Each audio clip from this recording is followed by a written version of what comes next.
الحمد لله نحمده ونستعينه ونستغفره ونؤمن به ونتوكل عليه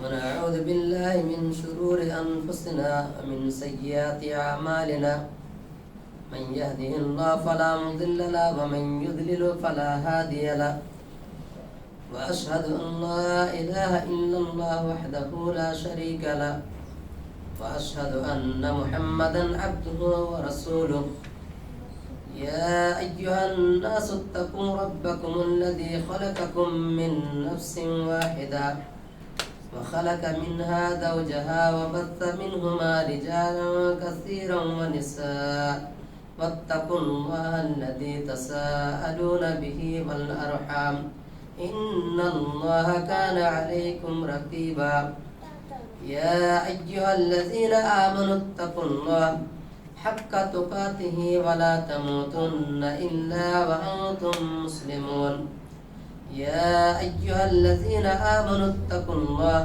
وقولوا قولا سديدا يصلح لكم أعمالكم ويغفر لكم ذنوبكم ومن يطع الله ورسوله فقد فاز فوزا عظيما أما بعد فإن خير الحديث كتاب الله وخير الهدي هدي محمد صلى الله عليه وآله وسلم وشر الأمور محدثاتها وكل محدثة بدعة وكل بدعة ضلالة وكل ضلالة في النار أعوذ بالله السميع العليم من الشيطان الرجيم بسم الله الرحمن الرحيم قاف القرآن المجيد بل عجبوا أن جاءهم منذر منهم فقال الكافرون هذا شيء عجيب أإذا متنا وكنا ترابا ذلك رجع بعيد قد علمنا ما تنقص الأرض منهم وعندنا كتاب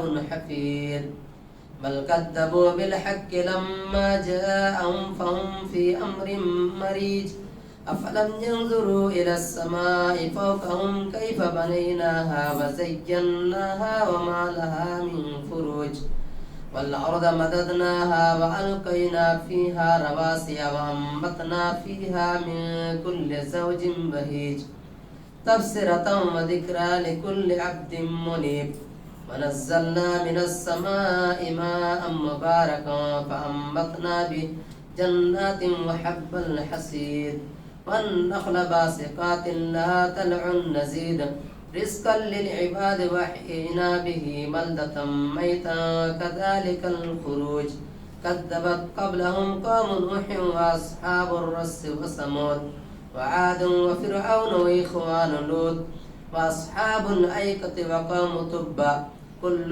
كذب الرسل فحق وعيد أفعين بالخلق الأول بل هم في لبس من خلق جديد وقال الله تبارك وتعالى إن الذين آمنوا وعملوا الصالحات وأقاموا الصلاة وآتوا الزكاة لهم أجرهم عند ربهم فلا خوف عليهم ولا هم يحزنون وقال النبي صلى الله عليه وسلم أول ما يحاسب به العبد يوم القيامة فإن صلحت صلح سائر عمله وإن فسدت فسد سائر عمله قال رب اشرح لي صدري ويسر لي أمري واحلل عقدة من لساني يفقه قولي رب زدني علما سبحانك لا علم لنا إلا ما علمتنا إنك أنت العليم الحكيم تمام قسم کی تعریفات اس وحدہ لا شریک خالق کائنات مالک ارض و سما کے لیے ہے اور لاکھوں کروڑوں درود و سلام ہو اس ہستی اقدس مقدس پر جن کا نام نامی اسم گرامی جناب محمد الرسول اللہ صلی اللہ علیہ وسلم ہے وذات مبارکہ مطہرہ مقدسہ جنہیں رحمت کائنات بنا کر اس دار فانی کے اندر مبعوث فرمایا اور جن کے ذریعے اہل کائنات کی ہدایت اور رہنمائی کا بندوبست فرمایا. میرے بھائیوں، میں نے سورہ بقرہ کی ایک آیت کریمہ اور غالباً ترمذی شریف کی ایک حدیث کا ایک ٹکڑا میں نے آپ کے سامنے پیش کیا ہے، جس کا تعلق نماز سے ہے۔ میں چاہتا ہوں کہ آج کے اس مبارک جمعہ کے اندر انہی کلمات کی روشنی میں کچھ باتیں آپ کے سامنے گوش و گزار کروں۔ میں رب العالمین سے دعا گو ہوں کہ رب العالمین مجھے صحیح صحیح کہنے اور مجھے بھی اس پر عمل پیرا ہونے اور آپ لوگوں کی اس پر عمل پیرا ہونے کی توفیق بخشے، آمین۔ محمد رسول اللہ صلی اللہ علیہ وسلم اس کائنات میں جلوہ گر ہو کر اللہ کے حکم پر لوگوں کو جس دعوت سے آشنا کیا، جس دعوت سے روشناس کرائی، جس دعوت سے کے آغاز کیا، اس دعوت کا نام دعوت اسلام ہے۔ اسلام ایک ایسے ضابطے اور نظام کا نام ہے جو کہ زندگی کے تمام پہلوؤں پر محیط ہے۔ وہ لوگ جو اپنے آپ کو مسلمان کہلاتے ہیں اور مومنوں میں شمار کروانا چاہتے ہیں، ان کے لیے یہ ضروری ہے کہ وہ اسلام کو اس طریقے سے مانے جس طریقے سے محمد رسول اللہ صلی اللہ علیہ وسلم کے صحابہ نے اقرار کیا تھا، مانا تھا۔ جیسا کہ اللہ رب العالمین نے فرمایا فَإِنْ آمَنُوا بِمِثْلِ مَا آمَنْتُمْ بِهِ فَقَدْ اهْتَدَوْا، اگر دنیا کے لوگ اس طرح ایمان لائے جس طرح کہ محمد رسول اللہ صلی اللہ علیہ وسلم کے صحابہ ایمان لائے، تب اللہ ان کو ہدایت یافتگان میں شمار کرے گا۔ یعنی ایمان کے لیے، ہدایت کے لیے یہ شرط ہے کہ ایمان اس طرح کا ہو جس طرح کہ ایمان محمد رسول اللہ صلی اللہ علیہ وسلم کے صحابہ لائے۔ اگر اس قسم کا ایمان نہیں، جس قسم کی ایمان محمد رسول اللہ صلی اللہ علیہ وسلم کے صحابہ لائے، تب اللہ ان کو ہدایت یافتگان میں شمار نہیں کرے گا۔ آئیے اس بنیاد پر ہم یہ دیکھیں اور سمجھیں کہ امام کائنات محمد رسول اللہ صلی اللہ علیہ وسلم کے صحابہ کس قسم کے ایمان لائے تھے، اس کا ایمان کیسا تھا۔ صحابہ کرام کا ایمان اس طریقے سے تھا کہ انہوں نے یہ سمجھ لیا تھا کہ زندگی کے تمام طور طریقے، زندگی کے تمام لمحے، زندگی کے تمام گوشے اس کالم میں ڈھالے ہیں، اس سانچے میں ڈھالے ہیں جس سانچے میں ڈھالنے کے لیے رب العالمین نے انہیں حکم دیا اور محمد رسول اللہ صلی اللہ علیہ وسلم نے اپنے ارشاد گرامی میں فرمایا۔ جیسا کہ اللہ رب العالمین قرآن مقدس کے اندر ارشاد فرماتا ہے ان الذین آمنوا وعاملوا الصالحات، اے لوگوں سن لو، وہ لوگ جو ایمان لائے ہیں ان کے لیے نجات نہیں ہے۔ اے لوگوں سنو، وہ لوگ جو ایمان لائے ان کے لیے نجات نہیں ہے، بلکہ نجات کس کے لیے ہے؟ وہ لوگ جو ایمان لائے ان کے لیے نجات نہیں، بلکہ جنہوں نے ایمان لا کر نیکیوں کے ارتکاب کیا، اچھے اعمال کیے، ان کے لیے نجات کا ذریعہ ہے۔ صرف ایمان لے آنا انسان کی نجات کے لیے کافی نہیں ہے، بلکہ ایمان لا کر نیکیوں کا ارتکاب کرنا، اچھے اعمال کرنا، یہ جنت میں جانے کا سبب ہے میرے بھائی۔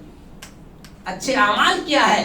اللہ رب العالمین نے اس کی توضیح بھی قرآن مقدس کے اندر ارشاد فرما دی کہ اقاموا الصلاة وآتوا الزکاة لهم اجرهم عند ربهم ولا خوف علیہم ولا هم یحزنون۔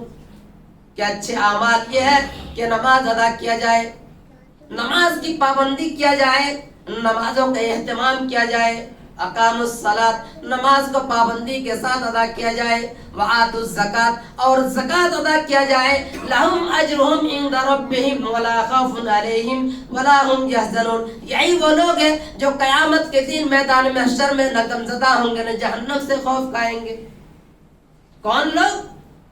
جن لوگوں نے ایمان لایا اور نیکیوں کا ارتکاب کیا، اچھے اعمال کیے، نمازیں پڑھی، روزہ رکھا، قرآن و سنت کے مطابق زندگی گزارا، ایسے لوگ قیامت کے دن نہ خوف زدہ ہوں گے نہ جہنم سے ڈریں گے نہ غم زدہ ہوں گے۔ یہی لوگ ہیں ان الذین آمنوا، یہی وہ لوگ ہیں جو جنت کے منزل کے راہے بنیں گے، جو جنت میں ٹھہرائے جانے والے ہوں گے۔ یہی لوگ ہیں، کون لوگ؟ جنہوں نے ایمان کے ساتھ عمل صالح کو مربوط جانا۔ مسلمان دو قسم کے ہوتے ہیں، ایک قانونی مسلمان، ایک خاندانی مسلمان، اور ایک حقیقی مسلمان۔ قانونی مسلمان اس مسلمان کو کہا جاتا ہے جس نے کلمہ طیبہ کو پڑھ لیا، توحید کو مان لیا، رسالت پر ایمان لے آیا۔ ایسا شخص قانونی طور پر مسلمانوں کے زمرے میں شمار ہوا، لیکن حقیقی مسلمان نہیں ہوا. اور یہی قسم کے لوگ ہیں جس کے بارے میں رب العالمین نے فرمایا کہ قالت الاعراب آمنا قل لم تؤمنوا ولكن قولوا اسلمنا. کہ قالت الاعراب آمنا، یہ لوگ کہتے ہیں کہ ہم مومن ہو گئے، ہم ایمان والے ہو گئے. اے میرے حبیب محمد رسول اللہ صلی اللہ علیہ وسلم، ان سے کہہ دیجئے کہ اپنے آپ کو مومن نہ کہلاؤ، اپنے آپ کو ایمان والا نہ کہلاؤ، یہ کہو کہ ہم مسلمان ہو گئے ہیں. قانونی طور پر مسلمانوں کے برادری کے حصہ بن گئے، لیکن حقیقی مسلمان نہیں ہوئے. حقیقی مسلمان کون ہے؟ حقیقی مسلمان وہ ہے جس نے زبان سے کلمہ شہادت ادا کرنے کے بعد توحید اور محمد رسول اللہ صلی اللہ علیہ وسلم کی رسالت کو ماننے کے بعد اپنی زندگی میں ان تمام چیزوں کو شامل کیا جنہیں شامل کرنے کے لیے رب العالمین نے انہیں حکم دیا. رب العالمین نے انہیں اور عملی طور پر اسلام کو ثابت کر کے دکھایا، یعنی اسلام کے اوپر عمل کر کے دکھایا. یہ حقیقی مسلمان ہے میرے بھائی. محمد رسول اللہ صلی اللہ علیہ وسلم نے اس لیے یہ بات کہی تھی کہ جب کوئی مسلمانوں کا لشکر، اللہ کے نبی صلی اللہ علیہ وسلم کی صحیح حدیث ہے کہ جب کوئی مسلمانوں کے لشکر اگر کسی بستی پر حملہ کے لیے جائے تو رات کو چھاپا نہ مارے، رات کو اٹیک نہ کرے، رات کو حملہ نہ کرے، صبح کا انتظار کرے. اگر اس بستی سے اذان کی آواز آتی ہے، اگر لوگ نماز کے لیے مسجد کی طرف جاتے ہیں تو وہ بستی مسلمانوں کی بستی ہے، اس بستی پر حملہ نہ کیا جائے، اس بستی پر دھاوا نہ بولا جائے، چھاپا نہ مارا جائے، اٹیک نہ کیا جائے. لیکن اگر اسلام کے دعویٰ کے باوجود، اپنے آپ کو مسلمان کہنے کے باوجود اگر اس بستی سے اذان کی آواز نہیں آتی ہے، لوگ مسجد کی طرف نہیں نکلتے ہیں، اس بستی پر حملہ کیا جائے، کیونکہ وہ بستی مسلمانوں کی بستی نہیں ہے. یہ محمد رسول اللہ صلی اللہ علیہ وسلم نے فرمایا. یاد رکھو، جو شخص اپنے آپ کو مسلمان کہلاتا ہے اور نماز ادا نہیں کرتا، ایسے شخص کا حقیقی اسلام سے کوئی تعلق نہیں. ایسا آدمی جنت میں جانا تو بڑی بات ہے، جنت کی خوشبو بھی نہیں سن سکے گا میرے بھائیوں. اس لیے کہ قرآن مقدس کے اندر کہیں بھی یہ بات نہیں آئی ہے کہ صرف ایمان انسان کی نجات کے لیے کافی ہے، بلکہ اس کے برعکس قرآن میں رب العالمین نے فرمایا کہ ما سلککم فی سقر قالوا لم نک من المصلین. رب العالمین نے قرآن مقدس کے اندر فرمایا جب جہنمی جہنم کے اندر پھینک دیے جائیں گے، جہنمی جہنم کے اندر چلے جائیں گے، لوگ پوچھیں گے ما سلککم فی سقر، تم جہنم میں کیوں چلے گئے؟ تم جہنم میں کیوں چلے گئے؟ جہنم میں تم کیوں ڈال دیے گئے؟ کیوں پھینک دیے گئے؟ جہنم میں کیوں چلے گئے؟ ما سلککم فی سقر، تم سقر میں کیوں چلے گئے؟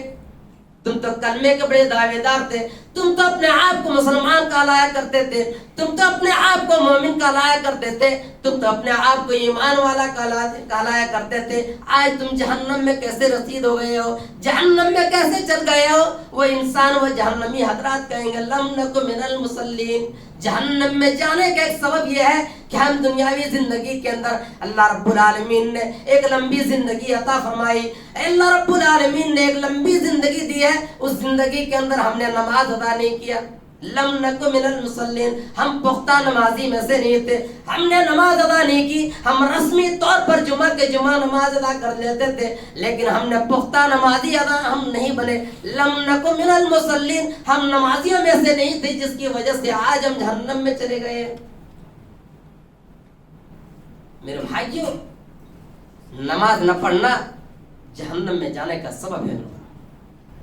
اللہ کے نبی صلی اللہ علیہ وسلم کی حدیث ہے بین العبد و بین الکفر ترک الصلاۃ، کہ ایمان اور کفر کی سب سے بڑی رکاوٹ جو ہے، وہ علامت جو ہے، وہ نماز ہے. اگر ایک بندہ نماز پڑھتا ہے تو مومن ہے، مسلمان ہے. اگر ایک بندہ نماز نہیں پڑھتا ہے تو مومن نہیں ہے، وہ کافر ہے میرے بھائی.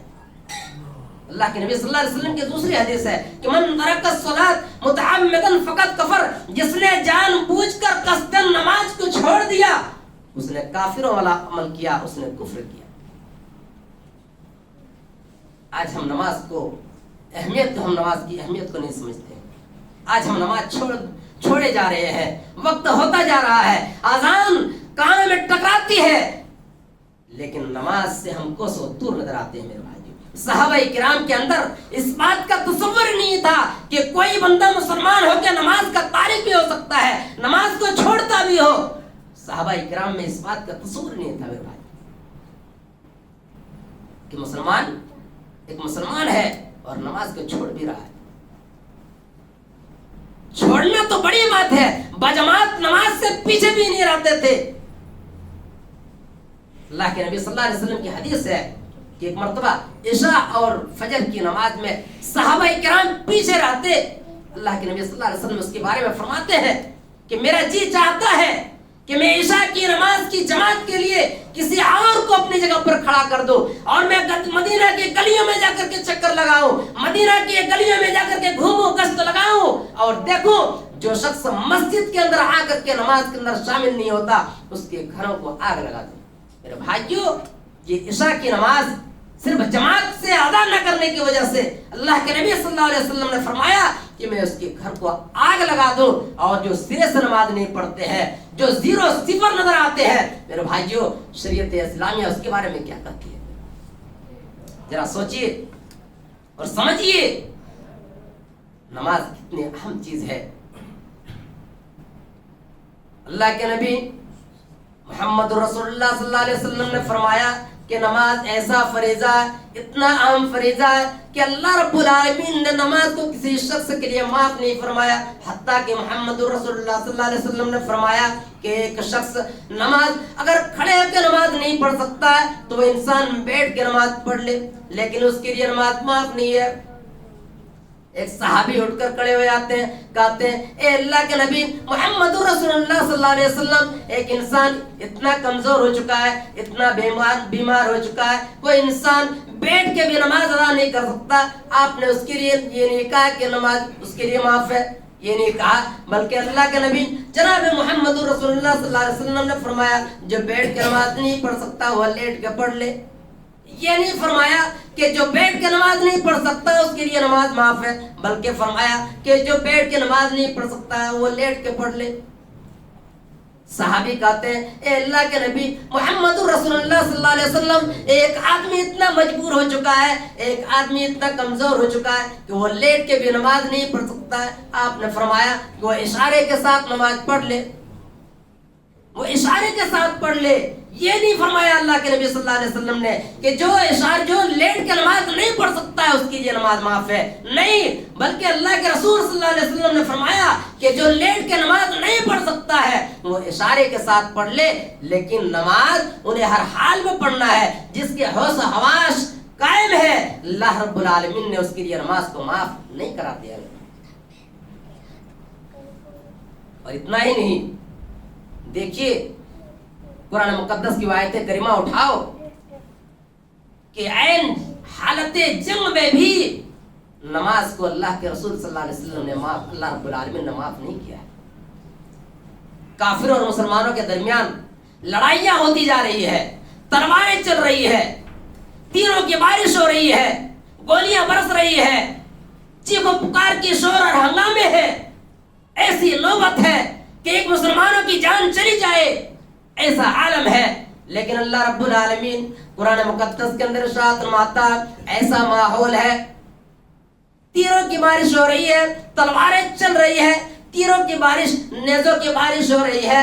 اللہ رب العالمین قرآن مقدس کے اندر ارشاد فرماتا اذا كنت فيهم فاقمت لهم الصلاة, کہ اے میرے نبی جناب محمد رسول اللہ صلی اللہ علیہ وسلم, تیروں کی بارش ہو رہی ہے, تلواروں کی بارش ہو رہی ہے, ایسے حالت میں بھی نماز معاف نہیں ہے, اٹھو باجماعت نماز ادا کراؤ. اللہ کے نبی جناب محمد رسول اللہ صلی اللہ علیہ وسلم فرماتے ہیں اللہ دشمن سامنے موجود ہے, خطرے کی حالت میں تلواریں چل رہی ہے, دشمن خون کا پیاسا, ایسے حالت میں ہم نماز کس طریقے سے ادا کریں. اللہ رب العالمین نے فرمایا اے میرے نبی محمد رسول اللہ صلی اللہ علیہ وسلم, آدھی فوج دشمنوں کے مقابلے کے لیے کھڑے ہو جاؤ اور آدھی فوج اللہ کی بارگاہ میں کھڑی ہو جاؤ.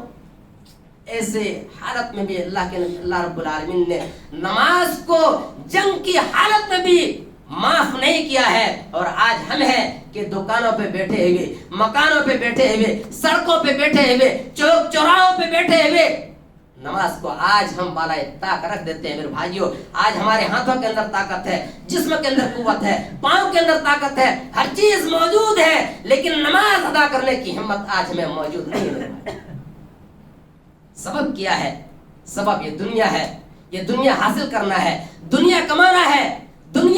یہ دنیا جس کی آخرت کے مقابلے میں ایک مچھر کی پر کی بھی حیثیت نہیں رکھتی. محمد رسول اللہ صلی اللہ علیہ وسلم نے فرمایا کہ دنیا کی حیثیت آخرت کے مقابلے میں ایسی ہے جس طریقے سے ایک قطرہ پانی کی حیثیت سمندر کے مقابلے میں ہوتی ہے میرے بھائی. سمندر سے ایک قطرہ پانی اٹھاؤ, کیا فرق پڑتا ہے؟ کچھ نہیں. فرمایا اللہ کے نبی صلی اللہ علیہ وسلم نے کتنا احمق وہ آدمی, کتنا نادان وہ آدمی, کتنا بیوقوف وہ آدمی جو ایک قطرہ پانی کے لیے سمندروں کو ٹھکرا رہا ہے, جو 60 سالہ زندگی کے لیے لاکھوں سالہ زندگی کو تباہ برباد کر دے رہا ہے. یہ انسان جو نماز نہیں پڑھتا, یہ انسان کیوں نہیں پڑھتا؟ یہ جسم جس کو آرام کا عادی بنایا ہوا ہے, یہ جسم جس کو ایئر کنڈیشنر کا حوالہ کیا ہوا ہے, اس جسم کو نماز پڑھتے ہوئے تھوڑی سی تکلیف محسوس ہوتی ہے, تھوڑی سی وقت دینی پڑتی ہے. نماز پڑھتے ہوئے کوئی انسان مر تو نہیں جاتا میرے بھائیوں. نماز کے لیے صرف پورے دن میں آدھا گھنٹہ سارے ملا کر کے صرف آدھا گھنٹہ میرے بھائیوں لگانا پڑتا ہے. یہ جس کو ہم جتنا عزیز سمجھتے ہیں, جتنا پیارا سمجھتے ہیں, ہم یہ نہیں جانتے کہ اس جسم کو آخر میں کیڑے مکوڑے کھا جائیں گے. کس کے لیے کماتے ہیں؟ کس کے لیے دکان پہ جاتے ہیں؟ اپنے بچوں کے لیے, اپنی فیملی کے لیے, اپنی اولاد کے لیے, جس کے لیے دکان سے اٹھنا گوارا نہیں کرتے. یہی اولاد ہمارے مرنے کے بعد ہمارے جسم کو ایک دن کے لیے اپنے گھر میں رکھنا گوارا نہیں کرتے. اور جس اولاد کے لیے مرنے والے ہو, نماز کے اوقات میں اللہ کی بارگاہ میں اپنی حاضری نہیں دیتا, اس اولاد کا حال یہ ہوتا ہے کہ اپنے جسم کو ایک دن کے لیے اپنے گھر میں رکھنا گوارا نہیں کرتے. یہی اولاد کندھے پہ اٹھا کے جاتی ہے اور قبرستان کی طرف لے جایا جاتا ہے. وہاں پر جنازے کی نماز ادا کرنے کے بعد منو مٹی ڈال کر اکیلا چھوڑ کر واپس چلی آتی ہے. کبھی کسی نے کہا ہے, کسی کا باپ مرا ہو, بیٹوں نے کہا ہو کہ ہمیں بھی اس کے ساتھ دفن کر دو؟ نہیں میرے بھائیوں, نہیں. اکیلا چھوڑ کر واپس چلے آتے ہیں. اور جس دنیا کو کمانے والوں, جس دنیا کو حاصل کرنے والے نماز کے اوقات میں اللہ کے بارگاہ میں حاضری دینے کے لیے نہیں اٹھتا, اس دنیا کا حال یہ ہوتا ہے کہ مرنے کے بعد جاتا ہے تو صرف 4 گز کے کفن کا ٹکڑا لے کے جاتا ہے. کبھی کسی کے ساتھ دنیا گئی ہے؟ کوئی بڑا امیر آدمی مر گیا اور کسی نے کہا ہو کہ اس کی بلڈنگ بھی اس کی قبر کے اندر رکھ دو, اس کی کار بھی اس کی قبر کے اندر رکھ دو, اس کی مال و دولت بھی اس کی قبر کے اندر رکھ دو, اور اس کے قبر کے اوپر کمکمے اور بلب اور لائٹ لگا دو.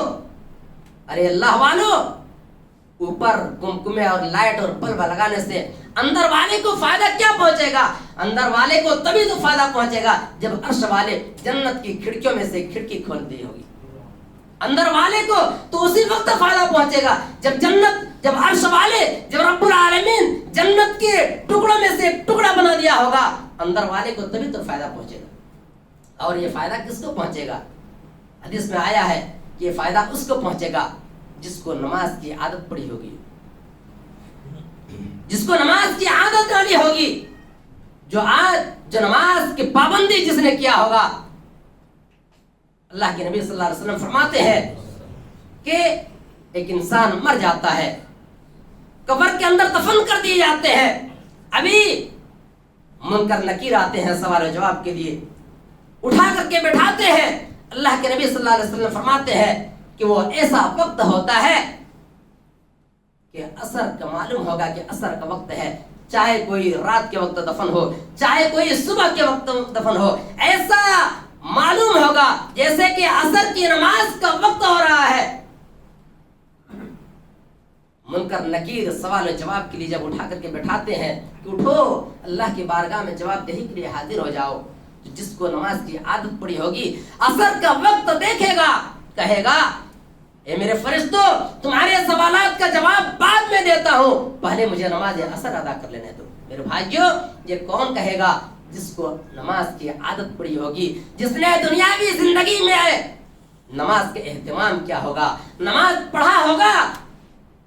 وہ انسان قیامت کے دن بھی قبر کے اندر بھی کہے گا کہ میرے فرشتوں مجھے عصر کی نماز پڑھ لینے دو، کہیں ایسا نہ ہو کہ ہماری نماز ضائع ہو جائے۔ تو ضرورت اس بات کی کہ نماز کے اہتمام کیا جائے، نماز کی اہمیت کو سمجھا جائے، نماز کی فضیلت کو جانا جائے۔ نماز کی فضیلت کو آپ جاننا چاہتے ہیں، اللہ کے نبی جناب محمد رسول اللہ صلی اللہ علیہ وسلم معراج کے اندر گئے، اللہ کے نبی صلی اللہ علیہ وسلم نے جنت کا معائنہ کیا، جہنم کا معائنہ کیا۔ جنت کے اندر حضرت بلال رضی اللہ تعالیٰ عنہ کی کھڑام کی آواز آپ صلی اللہ علیہ وسلم نے سنے۔ حضرت جبریل علیہ السلام نے فرمایا، اللہ کے نبی صلی اللہ علیہ وسلم نے جبریل سے پوچھا، اے جبریل یہ کیسا کھڑام کھڑام کی آواز ہے؟ یہ حضرت بلال رضی اللہ تعالیٰ عنہ ہے۔ واپس آئے، حضرت بلال رضی اللہ تعالیٰ عنہ سے عرض کیا کہ اے بلال، میں نے آپ کو جنت کے اندر میرے آگے، مجھ سے آگے آپ کھڑام کھڑام کی آواز میں نے سنا، آخر وجہ کیا ہے؟ حضرت بلال رضی اللہ تعالیٰ عنہ کہتے ہیں، اے اللہ کے نبی صلی اللہ علیہ وسلم، میرا کوئی عمل نہیں ہے، صرف اتنا کہ میں وضو بناتا ہوں، یہاں تک وضو بنانے کا ہے، میں یہاں تک بنا لیتا ہوں، اور میں جب بھی مسجد جاتا ہوں تحیت المسجد 2 رکعت نماز ادا کر لیتا ہوں، یہی میرا عمل ہے۔ اللہ کے نبی صلی اللہ علیہ وسلم نے فرمایا، اسی نماز کی بدولت میں نے تمہیں جنت کے اندر آگے آگے دیکھا۔ تو یہ نماز کی فضیلت ہے میرے بھائی، نماز کی اہتمام کیا جائے، نماز کو سوچا جائے کہ نماز کیسی چیز ہے۔ نماز اتنا بڑا مقام اور درجہ رکھتا ہے کہ دنیاوی زندگی کے اندر یہ شراب کی حرمت دنیاوی زندگی کے اندر نازل ہوئی، یہ زکوٰۃ فرض دنیاوی زندگی کے اندر فرض ہوا، یہ روزہ دنیاوی زندگی کے اندر فرض ہوا، لیکن نماز ایک ایسی عبادت ہے کہ اللہ رب العالمین نے دنیا سے لے کر کے آخرت تک آسمان میں اللہ رب العالمین نے محمد رسول اللہ کو بلایا اور وہاں پر فرض کیا ہے۔ وہاں پر بلانے کے بعد تحفے کے طور پر یہ نماز کو فرض کیا اور یہ کہا کہ 5 وقت کی نماز ہے، یہ فرض ہم تمہارے اوپر کرتے ہیں، تمہاری امت کی یہ نماز اتنی بڑی۔ اسی لیے اللہ کے نبی صلی اللہ علیہ وسلم نے فرمایا الصلاۃ قرۃ عین، کہ نماز میری آنکھوں کی ٹھنڈک ہے، اے لوگوں نماز سے سکون حاصل کیا کرو۔